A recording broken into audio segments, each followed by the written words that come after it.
Hi everybody, welcome to the Inbounds podcast with Renee Figueroa and LIU football player Jaden Dawkins.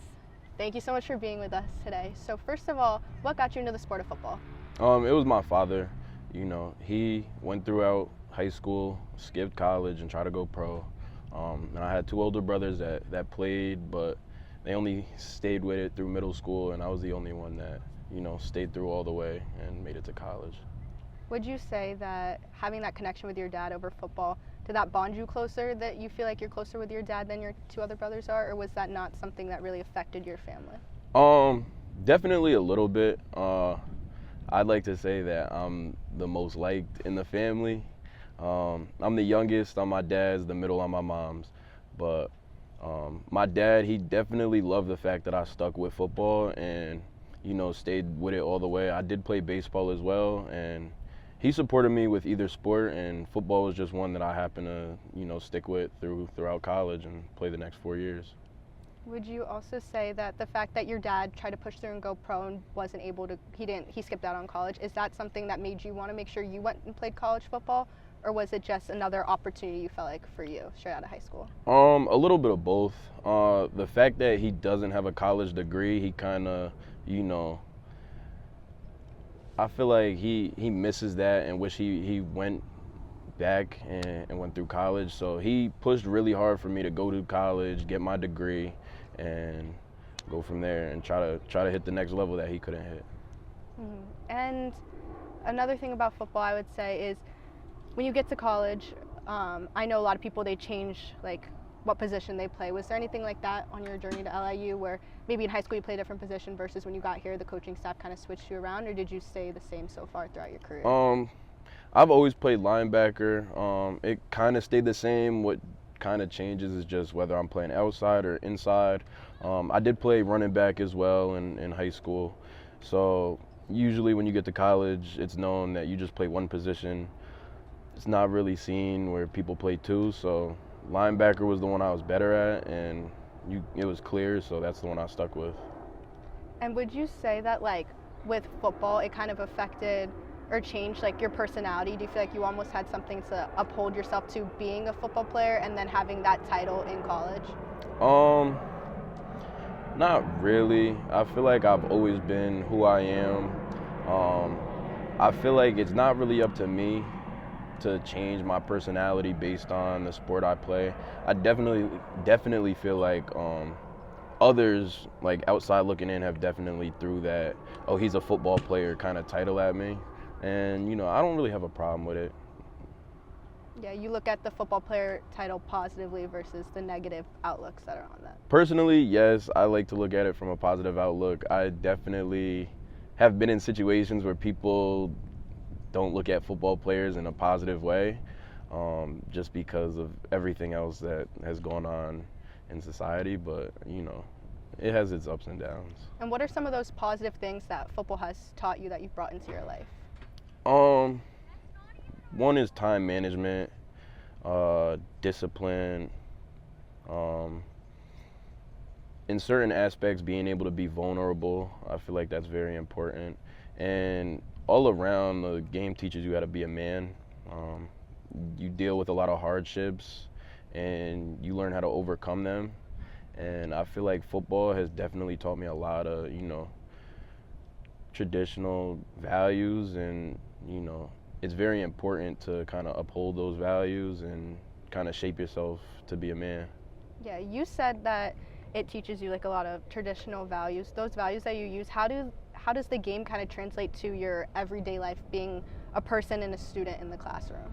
It translates through everything, like in the classroom, you got to learn, time management, but you also have to be able to manage your homework, study, and then study your film, study your plays, and that's just the baseline of things,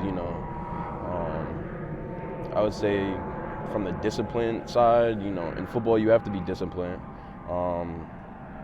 especially during the summer. That's probably the biggest time where they try to teach that, and that's the biggest emphasis. You're outside, it's 100 degrees out, you're running sprints, you have to stay locked in, you got to keep your mind right, and you deal with a lot of hardships throughout the summer, and I feel like that's also when you kind of get closer with your team. Yeah. Yeah, I feel like that's a big thing in gymnastics with preseason when we have those days where we have the extra long conditionings or anything like that. I feel like with any sport, that's really where you grow close is through those hard times. So I know maybe this hasn't been your best season of football as a team, but how much do you think, even through those losses or those rough days, has bonded you guys to come together? I definitely feel like this year has probably been the closest the team has ever been. I think that's from the coaches. We have coaches in and out, and this year we had a couple coaches come in, and they really kind of try to implement a culture here. And throughout the summer, that's where we was taught. He brought along a group of leaders, picked certain individuals out on the team who were seen as leaders but didn't have, all the traits, and he kind of built them. We met multiple times and, did certain things that would bring the team together and, implement everything that needed to be done. Yeah, so that gaining of those leaders and the team aspect on the field, do you feel like you guys, as well outside of the sport, outside of the game, you are a close group of people, or do you really rely on football to like drive your group together? I feel like outside we're definitely, a unit. Everywhere we go, we're always, we have like 5 to 10, maybe 15. There's times where we go have fun just as a team, and there's a whole bunch of us. So I feel like definitely this past summer we've really grown close, and these are people that I'm pretty happy because we're gonna be together for the rest of our lives. Like, this is where I met some of my lifelong friends.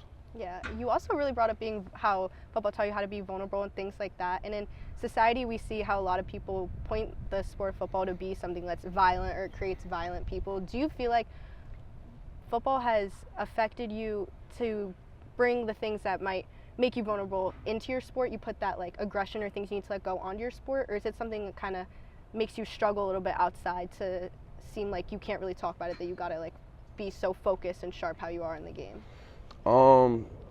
That's like a hard topic because, as a football player, just as a man in general with societal norms, you're just kind of viewed to like, toughen up, stay quiet, and just like, you know, keep going with your life. I feel like it's important to learn how to be vulnerable. I was very like that, stuck up, didn't really speak a lot about my feelings. And I feel like that's not good. You know, it gets to a point where you bottle up all your feelings and then they all just come out at some point. And I didn't really realize that until I was hurt. And I feel like that's where a lot of athletes realize that, where it's okay to be vulnerable and talk to somebody. You know, when you're hurt, you're not on the field, you're not practicing with your teammates, depending on what the injury is, like I tore my labrum, I was out for 6-7 months, and that's 6-7 months of no lift, no practice. I'm just sitting in the film room, and you're not really treated like you're on the team, because while they're doing other team activities, you're in the training room by yourself trying to rehab. And it does hurt because it's like you feel like you're overlooked, and the sport you've been playing your whole life, now you have to sit out for a year. And that did affect me a lot. But as months went on and days went on, I started to bottle up my feelings, and at one point it came out. And then that's when I kind of realized, maybe it would be good to talk to somebody. So, I seek that in my friends, just somebody to hear me out. I talked to multiple coaches, and, once I started to become okay with opening up, I feel like it made me feel better and, kind of improve my mental health a lot more. Yeah, I definitely think that's something that's big in sports in general. It's just always being told like you have to be the perfect image of what your sport is, and especially I can understand it being so hard with the norms going on in the world that boys just have to be toughened up and things like that. So, like you said, being hurt is really where something showed you like that something was going on and that you really need to focus on your mental. How would you say like the sport itself without the injury affects your mental health? Um, I would say after that injury, I've been, you know, pretty self-aware and try to deal with what football has thrown at me in a positive way. Um, I would say for others though, it's definitely hard. Not everybody can be self-aware and figure out what's going on, and I feel like, there's definitely things that affect people's mental health in a bad way. My three biggest things would probably be, injury, like I just stated. Also stress and anxiety. That's a big thing kids deal with in football. From a stress standpoint, you're dealing with football, and then you're dealing with life outside of football and also school. Depending on the household you come from, your stress could be through the roof. Some people, they don't have really good living environments at home. Some kids live in the hood, and it's not well for them, and they kind of see football as an outlet. Um, and then for anxiety, like I'd say being on the field, you're definitely like you have a lot of pressure on yourself, and especially coaches at the D1 level, depending on the style of coaching, that old school hard nosed football. Not a lot of kids today know how to really deal with that, and you're on the field and you fumble, and your coach starts tripping out. It kind of like takes away from that player's confidence, and you know in today's day and age, the coaches are gonna say something to you. You gotta know that. But some kids aren't gonna handle that well. If your coach tells you you suck, you don't really suck, but he's gonna tell you that.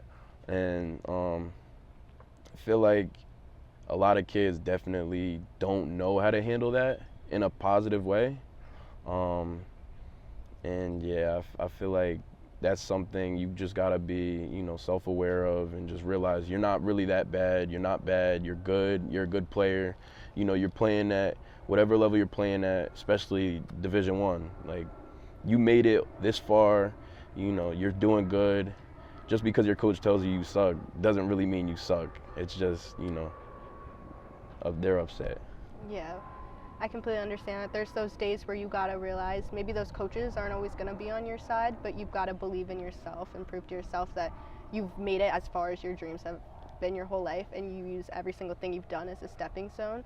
But going with along the lines with coaches, would you say the coaches here have been able to help you focus on yourself as a person, care about your mental health in those standpoints, or do you feel like these coaches are really, like you said, like old school coaches, like they really just care straight up about football? Um, with the amount of coaches that have been in and out this program, I will say there's some that's like that, and then there's some that's not. It just depends on, how old the coach is and their personality. Like, there's some coaches that have sat here and just been straight about football, and don't really care about you as a person, which, it's not the best, and it really kind of does drag you down. But then you get another coach that, supports you, and also they care about you even in your personal life. And personally, I prefer those types of coaches, because even though you're going to coach me hard, I still know you care about me as an individual. I think that's super important nowadays, like since the times are changing, knowing that you're more than just your sport, and coaches that really implement that, you can tell they care about you. And the fact that college is only for 4 years, you usually play your sport for 4 years. Sometimes you get those redshirt years or extra years coming in, but knowing that it's not, your whole world is not always going to revolve around this sport is something that's very important. I would say, what do you do to kind of keep yourself in bounds, like in check mentally and physically, being a student athlete?